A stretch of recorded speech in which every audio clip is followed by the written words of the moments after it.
In this chapter, we are going to speak about the strategies for sustainable development. Now, what are those conventional sources of energies? Is something similar to that of coal, petroleum. I want you to remember this name, Ujjwala scheme, which was brought up by our Honorable Prime Minister, because India is naturally endowed with large quantity of solar energy.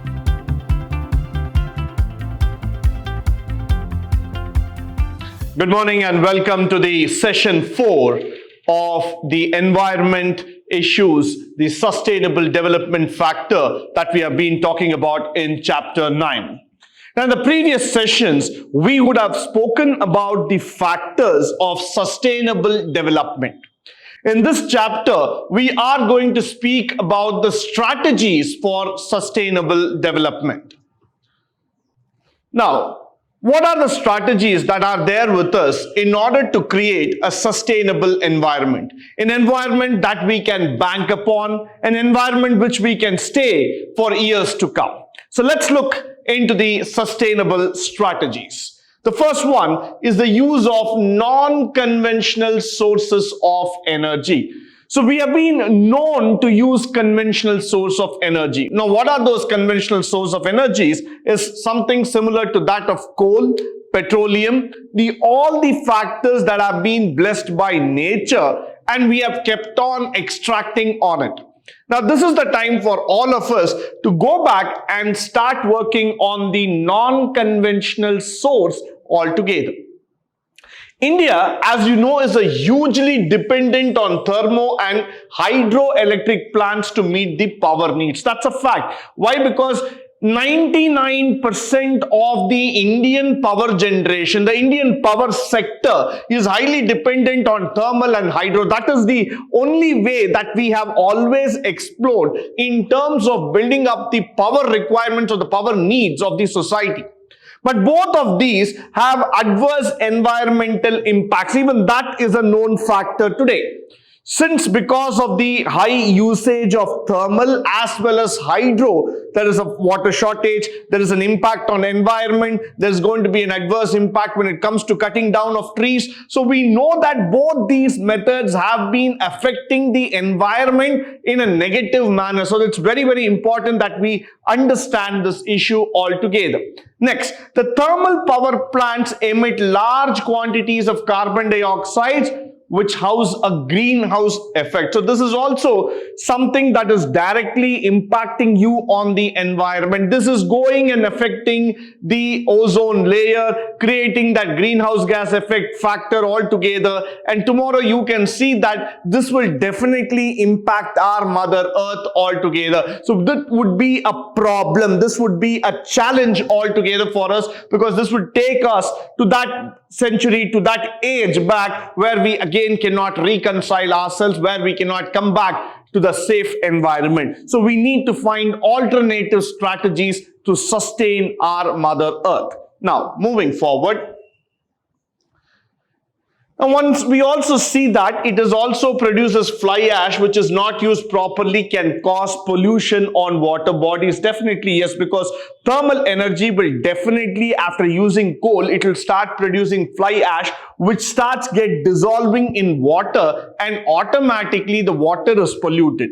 Moment the water is polluted, the water bodies which are in house, which are the instay factor for the fishes and for other factors, will start getting completely eroded, and that will again have a negative impact on the environment. So it's very, very important that we see all these micro factors which are causing an imminent danger to the environment. Now, hydroelectric projects inundate forests and interfere with the natural flow of water in a catchment area and river basins.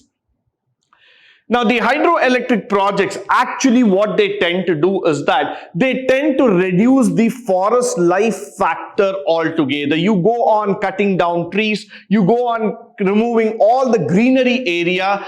And what happens is that because of the interference of the flow of water, the high speed, the energy that pushes through that system, automatically the neighboring villages, the neighboring land and the area surrounding will definitely face some sort of danger which will pull down the entire system. So again, hydroelectric projects are definitely a threat to the human beings as well as to the people living in that areas. And probably we have seen a lot of revolution, a lot of resistance from the people moment the government comes up with that of an hydroelectric project. Similarly, now what is the alternative that we have? Wind power and solar energy are good examples of conventional, but they are also cleaner and greener technologies which can be effectively used to replace thermal and hydropower.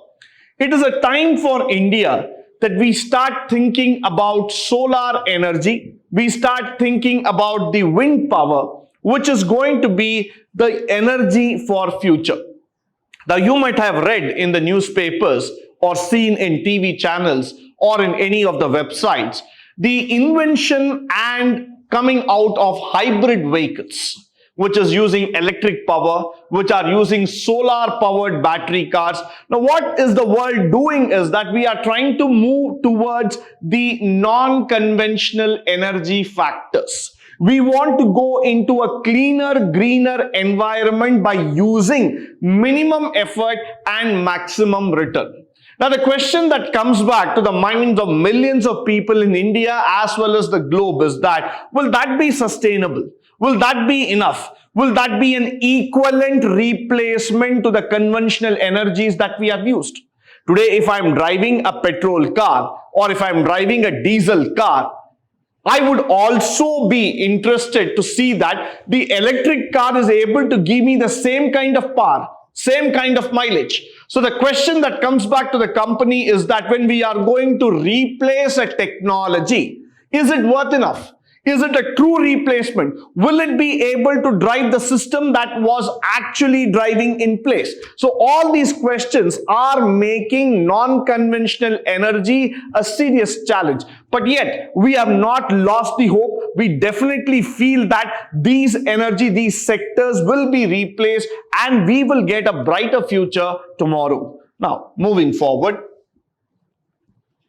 we also need to see the LPG GOB gas in rural areas. These are certain things which I really want to talk about. Why? Because if you look into the rural areas, with the invention and discovery of the Ujjwala scheme, I want you to remember this name, Ujjwala scheme, which was brought up by our Honorable Prime Minister because he wanted to ensure that every rural household gets enough and sufficient LPG.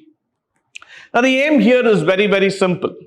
In order to make the rural India self-sufficient, the first thing that step was taken is that at least we could provide LPG gas at a really, really low price or even equivalent to that of free on a subsidy basis altogether. So they came up with the scheme by which they wanted to make every rural household experience the power of LPG gas. Now, households in rural areas generally use wood or cow dung and all those kind of factors as fuel.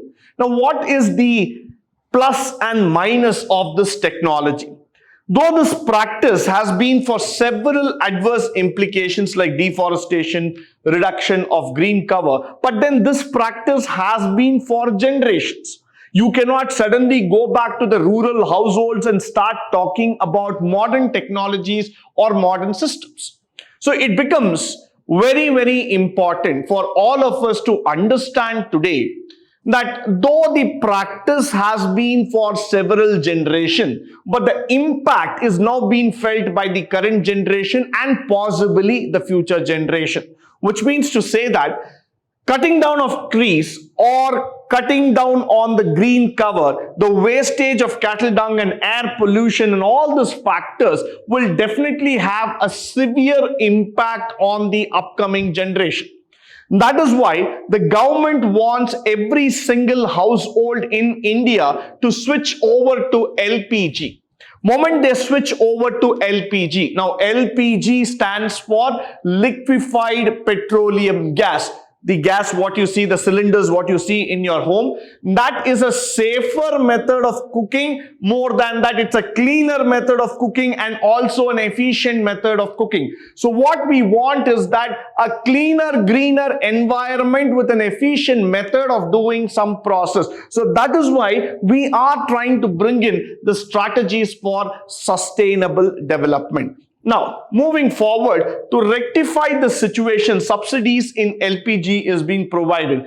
Absolutely, when the scheme was bought inside, this was something really fantastic. The government had told the people who are living above the poverty line, the people who could basically afford giving away the subsidy to other people would be of a great help. And definitely in India, we were able to provide LPG for 8.5 crore people across the rural sector.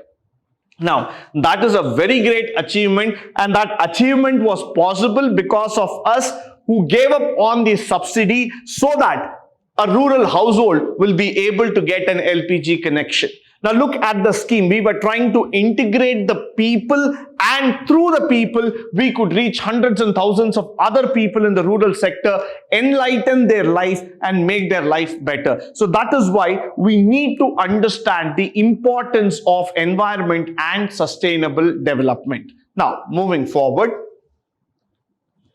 In addition, the GOB gas plants are being provided through easy loans and subsidies. So now you also see that somewhere down the lane, the government has understood the system and they have started coming up with subsidies and loans for this kind of plants and facility. As far as liquefied petroleum gas is concerned, it is a clean fuel. It reduces household pollution to a large extent. Definitely, yes. Why? Because it has been able to create wonders. It has been able to work out on a very, very efficient method, and because of which we are able to see a better system that is popping out for us. Now, also, energy wastage is minimized. That is what we want every one of us to understand. We are not here for any purpose of wastage. We are here in order to create an efficient energy system that can go hand in hand with the environment and create further sustainability. So for this, the GOB gas plant to function, the cattle dung is being fed into the plant and the gas is produced, which is used as a fuel, with the slurry which is left over is a very good organic fertilizer and a soil conditioner. So now look at the blessings given by nature. The same cow dung, which we consider it as a pollution factor, has got so much of benefits. The same cow dung can be used by us for the benefit of creating a fuel, for the benefit of creating an organic fertilizer, and also a soil conditioner. So what we really need to look into is that we have the resources, we have the system, we have the materials with us. The only thing is that we need to put them into action. So moment we start thinking in a positive manner and we start implementing these practices, definitely the dependency on conventional energy can be completely reduced, and we can start progressing with a cleaner and greener environment. So that is why this is a high time for our generation to switch the mode of thinking and start moving towards eco-friendly practices. Moving forward. Now, we're going to talk about CNG in urban areas. Now, CNG stands for compressed natural gas. Now, this word is very, very important for you. So when I write it down, please have a look into it. Compressed natural gas. Now, what is this compressed natural gas is all about? That's what the CNG stands for.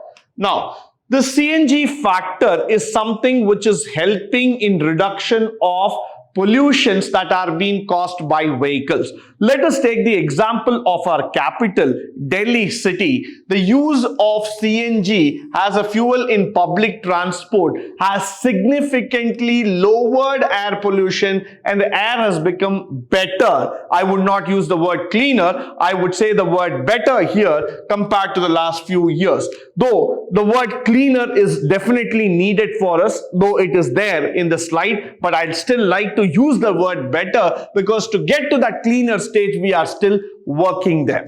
Now, why is this important? Coming back into the core of the topic, the CNG is able to compress the pollution, and it is only 1/4 of the cost when compared to that of a petrol or diesel. So if you look into a large-scale mass transportation system based on CNG, definitely it is an effective method for the big urban metro cities where we have in India. Hundreds and thousands of vehicles are moving, and every vehicle tend to pollute the environment. But by the usage of CNG, we can reduce that pollution and we can make those cities livable. Now, with wind power, we are talking about in the areas where the speed of the wind is usually high, windmills can provide electricity without any adverse impact to the environment. For this, I would like to take the example, the state of Tamil Nadu. If you happen to go towards the districts of Kanyakumari, the southernmost tip of India, places like Nagarkovil and all those areas in Tamil Nadu which are in the southern tip, these places have explored the power of wind power. That is one of the reasons they have a very good electricity usage in the neighboring areas and in the rural sector. Now, this is a very, very simple and also an effective way. The cost of producing is also cheaper when converted to the convention method altogether. So, wind power turbines move with the wind and electricity is generation. No doubt the initial cost is high. Setting up of the wind power is high, no doubt about it, because that is a big process altogether. But the benefit such that high cost generator is generally absorbed. So when you see on the long run, when you see companies like Suzlon, which have been investing a lot of money on wind power, their initial cost is definitely high. But then on the long run, if you start thinking about these companies, they have done it with a purpose. Why? Because the generation cost of electricity is very low and there is no environmental adverse impact. Plus, the electricity can be generated in sufficient quantity for all the urban as well as Tier 2 and Tier 3 towns altogether. So, this is definitely a positive measure that the government has taken, and we need to move in this direction, investing on wind power turbines altogether. Now, moving forward. Solar power through photovoltaic cells. This is also one area which I would like you to concentrate upon, because India is naturally endowed with large quantity of solar energy in the form of sunlight. Definitely yes. Why? Because India is a country which is predominantly having more of a summer season climate rather than a winter. We are not like the Western European countries, always clouded in snow and having a very shadowy climate altogether. But we are a country where the sun shines bright and also the hope of the people shines very brightly. We have all positive factors with us, and that is the reason why we need to understand the usage of the solar power. If we start developing the photovoltaic cells altogether, and if we start generating that power towards cooking, towards the living areas, towards the healthcare, education sector, this particular technology can help industries to reduce their electricity costs to a very great extent. Now, we can use this photovoltaic cells in different ways and manners altogether. We can use it for a domestic purpose, and we can also use it for industrial purpose. So when we have some natural resource in hand, it becomes highly important for each and every one of us to start thinking in that manner which is feasible, which is practical, and which is also profitable in nature. So our thinking starts to go towards the environmental protection rather than just using the conventional resources and complaining about the factor that the environment is getting disturbed. So now, for example, you see that we can also dry our clothes, grains, agriculture products, as well as various items that are in daily use. So solar power, which is a daily use or a daily walk of life, can definitely help us to create a better infrastructure, a better system altogether. Now, moving forward, we also use sunlight to warm ourselves in winter. Yes, that is also possible. Plants use solar energy to perform photosynthesis. Very, very important for all of us. Why? Because when we start thinking about the photosynthesis process, this is a very, very important process through which the plants can get to make their food altogether. Now, with the help of photovoltaic cells, the solar energy can be converted into electricity, which is very, very important factor. Now, using that, you will be able to convert the solar energy into food factors, which is highly important for all of us. And through that, we will be definitely able to generate a lot of electricity. These cells use a special kind of material to capture the solar energy and then convert it into electricity. So pretty much simple, easy to install, and the usability is also high. This technology is extremely useful for the remote areas in India where the power sector is not functioning up to the level. So you can use this solar energy and you will be able to lighten up the lives of people across those millions of villages in India. This technology's biggest factor, biggest plus point is that it is completely free from pollution. So what a big invention that we really need to appreciate. A technology that is able to help the people, a technology that is able to replace the conventional thought, and a technology that really cares for the environment. Using this strategy, definitely we can bring back electricity to the hundreds and thousands of villages across India and make India completely a power-driven sector. We do not have to be a country where there is power deficiency. Rather, we will move to a sector where it becomes power sufficiency altogether. So that is how the importance of sustainable development using solar energy comes into picture. Now, moving forward. Now, we are also going to talk about the Heidel plants. Now, the mini Heidel plants, especially if you start looking into the mountainous regions, streams can be found almost everywhere. A large percentage of such streams are perennial. Now, you will see that many a times we do not get the flow of river continuously. So, many Heidel plants use energy such as streams to move that small turbines that can be used as a factor. These turbines generate electricity which can be used locally. So, for example, places like Himachal Pradesh, places like in the Dehradun and Uttarakhand, all those kind of regions where there is a flow of perennial rivers, places closer to Jammu and Kashmir, which is a source of several rivers starting at those points. These areas can use this mini Heidel plants because they are all mountainous region. There will be definitely some flow of river or waterfalls available that can be used to generate this mini Heidel plants and generate power for that local areas. So this pattern is definitely helpful and it can be used in areas where they are located. They are generated enough power to meet the local demands altogether. So definitely this way of generating power, this way of doing it will help the people to go forward. This means that they can also do away with the need for that large power stations, unnecessary cutting down of forests, and then breaking out of the green cover area. All those things can be taken off, and with the minimum resources that are available, you will be able to generate the power for the use of villages and the local areas. Now, moving forward.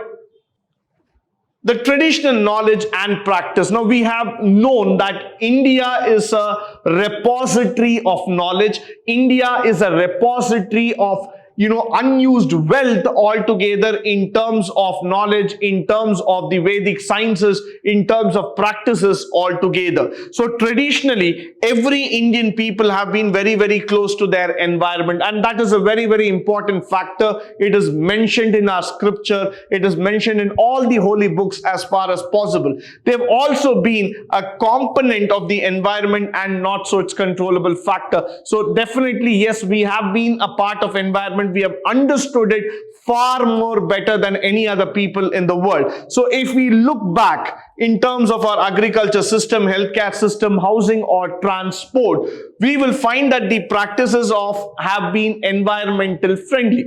Truly, because if you go back and try to understand the scriptures in terms of Ramayana, Mahabharata or any other scriptures as far as possible, we are the people who initiated the cleaner and greener environment. We are the people who suggested the world about Ayurveda. We are the people who invented yoga. So there are definite factors that can go ahead and prove the world that India has definitely been the birth cradle for some of the best inventions in the world. And adding on, recently we have drifted away from the traditional system just because we wanted to go on the modernization, and that's probably landed us on a trouble note altogether. But getting back to this traditional knowledge, getting back to this traditional practices will definitely help us to create a better and sustainable environment altogether.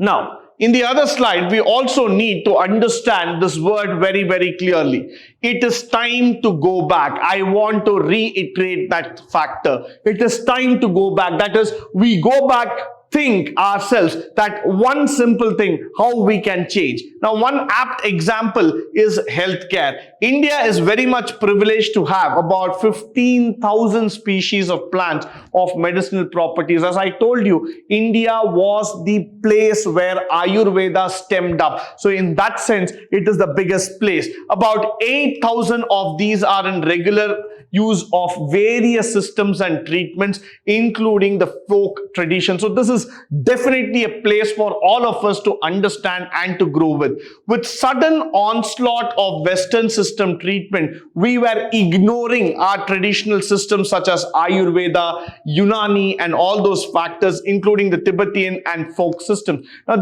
all those factors were not known to us. We didn't understand it, or we were not a part of it. Why? Because what we tried to do is that we just tried to flow with the knowledge, and we never took time to develop the knowledge and systemize it and give it to our generations. Nowadays, every cosmetic product, including hair oil, toothpaste, body lotion, face cream, wherever you see on the advertisement, there is this word of Ayurveda which is being talked about. Even Fair and Lovely, which is the largest selling cream, fairness cream in India, came up with an Ayurvedic version of it. The reason is that Ayurveda cannot be avoided at any cost. Ayurveda is the basic science on which the human mankind system is being based upon. The health of every one of us is written in the scriptures of Ayurveda. So with such a great repository, with such a great weapon that we have in our hand, we are definitely bound to create a better and sustainable environment in the long run. Now, the next factor that we need to see is that the demand for irrigation has been going up year and year. So there has been a lot of wells that have dried up. So there is a need for water that has to be taken care of. In certain parts of the country, cattle are maintained because of the production of dung, which is very, very important fertilizers. Earthworms can be used to convert organic matter, and now this process is being widely used. Indirectly, the civic society is also getting benefited by it. So somewhere the traditional practices can be used for the modern convention, and we can use the system for a better development altogether. So in the long run, we need to think how we can use these conventional practices for the betterment of the society. With this, we come to the conclusion of the session. I hope and believe that the session was educative, informative, and useful. In the next session, we will be trying to see about the different factors of the conventional methodology to sustain the environment. Until then, stay tuned, stay blessed, and stay enlightened forever. Thank you once again for joining me today.